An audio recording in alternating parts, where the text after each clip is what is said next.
શું નામ છે આપનું? ધનરાજસિંહ જાડેજા. ધનરાજસિંહ, શું કહેશો, શું મુદ્દાને લઈને આજે આવ્યા છો? મુદ્દો એ છે કે 21/7/2025ના રોજ માલવીયાનગર રાજકોટ પોલીસ સ્ટેશન ખાતે એફઆઈઆર કરવામાં આવેલી હતી રિસ્ટેટ વેલ્થ કંપની સામે, જેમાં રોકાણના નામે છેતરપિંડીઓ થઈ છે. 40થી વધુ લોકો દ્વારા ફરિયાદ કરવામાં આવેલી છે અને વધારે લોકો ભોગ બનેલા છે. તેથી અમે કમિશનર સાહેબને રજૂઆત કરવામાં આવેલી છે. 3 મહિનાથી વધારેનો સમય થઈ ગયો છે, આરોપીની ધરપકડ થઈ નથી. તેથી વહેલી તકે ધરપકડ કરવામાં આવે, આ મોટું કૌભાંડ બહાર આવી શકે તેમ છે. અને આ બાબતે અમે હજી ડીજીપી સાહેબ તથા રેન્જ આઈજી સાહેબ તથા માનનીય ગૃહમંત્રી સાહેબને પણ રજૂઆત કરશે અને જો જરૂર પડશે તો સીબીઆઈ તપાસની માગણી પણ કરીશું. શું કઈ રીતે છેતરપિંડી થતી હતી? તેમાં ઇન્વેસ્ટમેન્ટના નામે 5%ની લાલચ આપી વળતરના નામે છેતરપિંડી કરવામાં આવેલી છે.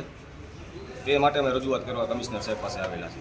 ખાસ તો મૂળ ફરિયાદી કોણ છે અને મૂળ ફરિયાદીમાં 40થી વધુ લોકો ભોગ બનેલા છે અને વધારે હજુ વધુ પણ ફરિયાદો થઈ શકે તેમ છે. એક મોટું કૌભાંડ બહાર આવી શકે તેમ છે. આરોપી કોણ છે? નામ? મુખ્ય આરોપી સંજય માંગરોલિયા છે, જેની વહેલી તકે ધરપકડ કરવામાં આવે અને તેમના વાઇફ રેખા માંગરોલિયાના નામે આ રિસ્ટેટ વેલ્થ કંપની છે.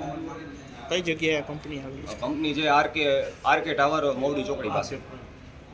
અને કેટલા સમયથી આ પ્રકારે કરવાનું આવતું હતું? આ ફરિયાદ થઈ 21/7/2025ના, એટલે 3 મહિનાથી વધારેનો સમય થઈ ગયો છે અને ઘણા લોકો એવા છે જેની સાથે આ છેતરપિંડી થયેલી છે.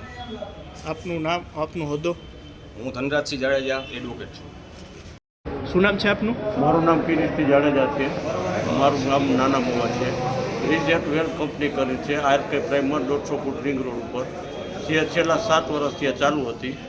અમને એવું કહેવામાં આવેલું કે તમે આમાં ઇન્વેસ્ટ કરો, તમને 5 થી 7% વળતર આપવામાં આવશે. તે પછી એને અમને 4 વર્ષ સુધી વળતર આપ્યું ને છેલ્લા 8-9 મહિનાથી આ વળતર બંધ કરી અને ખોટા બાના બતાવે છે કે આજે આપીશું, કાલે આપીશું. અમે એફઆઈઆર કરી અને 4 મહિના થયા.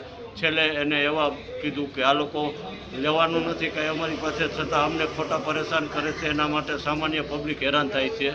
હકીકતમાં બધાયના રોકેલા છે અને બધાય પાસે પ્રૂફ સહિત રોકેલા છે.